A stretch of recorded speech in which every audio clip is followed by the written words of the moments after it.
සූවිසි වසරක ස්වර්ණාභිමානය.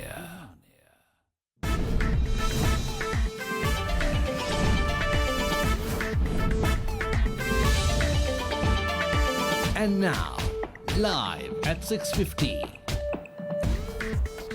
අයිබෝවන් රටවිලන අපේ ස්වර්ණ වාහිනිය ශ්‍රී ලාංකේය අභිමානයේ සමගින් අදත් සුපුරුදු වේලාවට මෙසේ ඔබ මුණ ගැසෙනවා. චල්ක අයිබෝවන්. අයිබෝන් චන්දන. අදත් අපි සූදානම් ගෙවුම්පෑ 24 උණුසුම්කඩ වැදගත් සිදුවීම් පිළිබඳව ඔබව දැනුවත් කරන්න. අපවත් වී වදාළ ශ්‍රී ලංකා අමරපුර මහානිකායේ මහානායක අග්‍රමහා පණ්ඩිත මහෝපාද්‍යය අතිපූජ්‍ය කොටුගොඩ ධම්මාවාස නාහිමියන්ගේ ශ්‍රී දේහය පිළිබඳ ආදාහන පූජෝත්සවය අද පස්වරුවේ කොළඹ නිදහස් චතුරස්‍ර පරිශ්‍රයේදී සිදු කරනු ලැබුවා. නාහිමියන්ගේ ආදාහන පූජෝත්සවය සිදු වූ අද දිනය ශෝක දිනයක් ලෙස නම් කෙරුණු අතර ආදාහන කටයුතු සිදු කරනු ලැබුවේ පූර්ණ රාජ්‍ය ගෞරව සහිතවයි.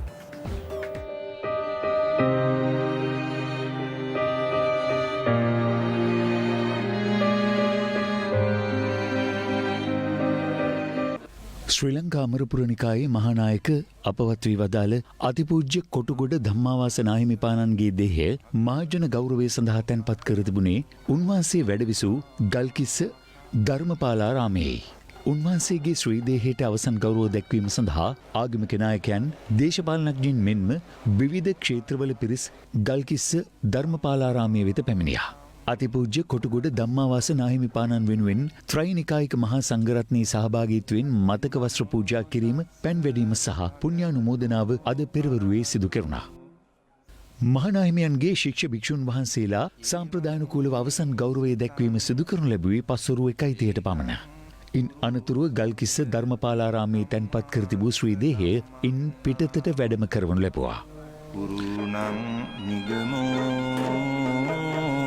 අතිපූජ්‍ය කොටුගොඩ ධම්මාවාස නාහිමිපාණන්ට අප උපස්ථාන කළ මහා සංඝරත්නයේ සහ දායක සභාවේ සමාජිකයන් විසින් විහාරස්ථානයේ සිට ගාලුපාරට ශ්‍රී දේහය වැඩම කරවීම සිදු වුණා. පසුව ගාලුපාරයේ සිට ආදාහන උත්සවය පැවැත්වෙන නිදහස් චතුරස්‍රයට නාහිමියන්ගේ ශ්‍රී දේහය වැඩම කර වූ අතර මාර්ගයේ දෙපස රැස්ව සිටි සැදැහැවතුන් විශාල පිරිසක් උන්වහන්සේගේ ශ්‍රී දේහයට අවසන් ගෞරවය පිරිනැමීමට දෙක්වුණා.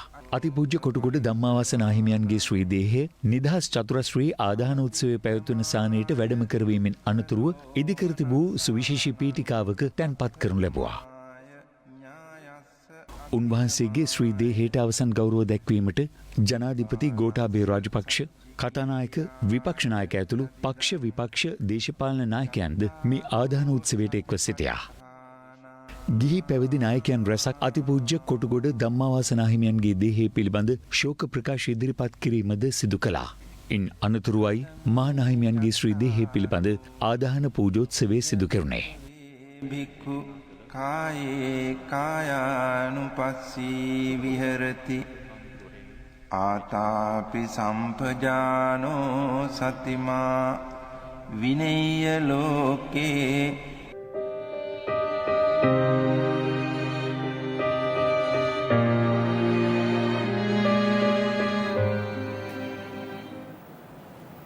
දීර්ඝකාලීනව ජනතාව පීඩාවට පත් කරන ගැටලුවලට විසඳුම විධිමත් සංවර්ධනය පමණක් බව ජනාධිපති ගෝඨාභය රාජපක්ෂ මහතා පවසනවා.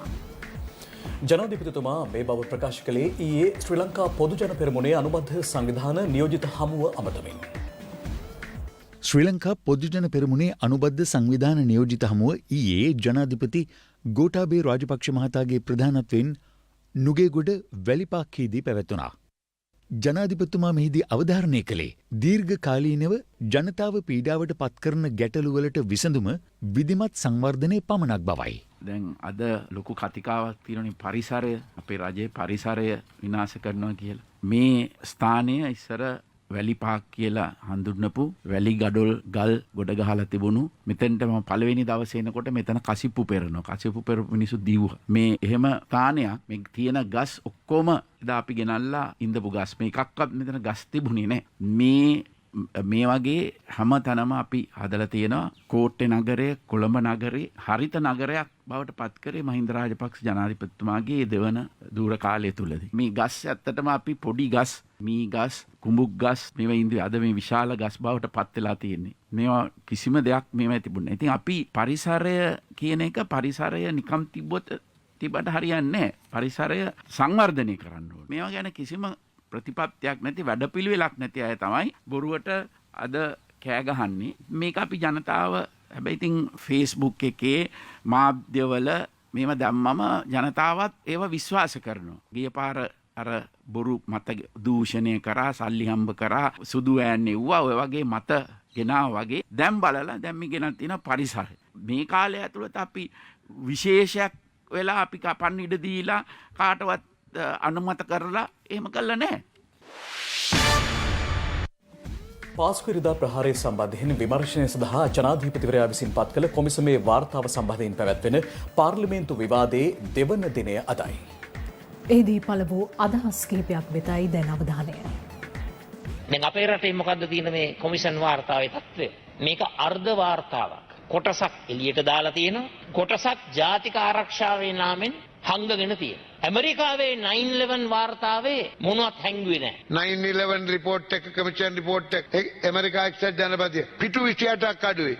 IPC පිටු 28 අඩු. සෞදි අරේබියාව පිළිබඳව තොරතුරු කාරණා රාශියක් ඒක තිබුණා. රනිල් වික්‍රමසිංහ මහත්තයා තමයි හිටියේ අගමැති හැටියට පොලිසිය භාරව මේ බොහෝ දේවල් ආරම්භ වෙනකොට. එතුමා ඒ ගැන වගකිව යුතු බව මේ කොමිෂන් සභා වාර්තාවේ නැති එක ගැන මට ලොකු කේන්තියක් තියෙනවා. ඒ තිබිච්ච ආණ්ඩුව සහරාන්න බුද්ධ්‍යංශයට බඳවගත්තේ කොහොමද? එයාට පඩි ගෙව්වේ කොහොමද?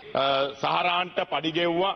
සහරාන් ඔත්තුකරුවෙක් විදියට තියාගත්තා කියලා. ඒකට මම හිතන්නේ හොඳම පිළිතුරු දුන්නේ ඔබතුමාලගේ පක්ෂයේ නිලධාරියෙකුත් වෙන ඉහළ නිලධාරියෙක් වෙන සරත් පොන්සේක මැතිතුමා. මම දැන් එතුමාගෙන් ඇහුවා. දැන් ඔබතුමාට ඔන්න ප්‍රශ්න අහන්න පුළුවන්. එතුමා ඒක පිළිගන්නේ නැහැ. LTT එකට විරුද්ධව තොරතුරු රැස් කරන්න මෙයා යොදවගත්තා කියලා ඔබතුමා කිව්වා. පුද්ගලයෙක් සම්බන්ධව නේ මේ වගේ මුස්ලිම් අය තමයි ඉදිරිපත් වුණේ කියලාත් කිව්වා. ඒ වගේ දේවල් වලට ඇවිල්ලා. LTT එක සටන් කරන කාලේ අපිට තොරතුරු දෙන කට්ටිය හිටියා කියලා මම කිව්වා. ඔව්. නමුත් සහරාන්ලා හිටියේ නෑ ඒ කාලේ අපි එක කියලාත් මම කිව්වා. එහෙම කෙනෙක් හිටියේ නෑ කියලා. දැන් ඔබතුමා පිළිගන්නවනේ මේ වගේ කණ්ඩායම් වල සහාය ගන්න උනා කියලා. මම කිව්වෙත් ඒක තමයි.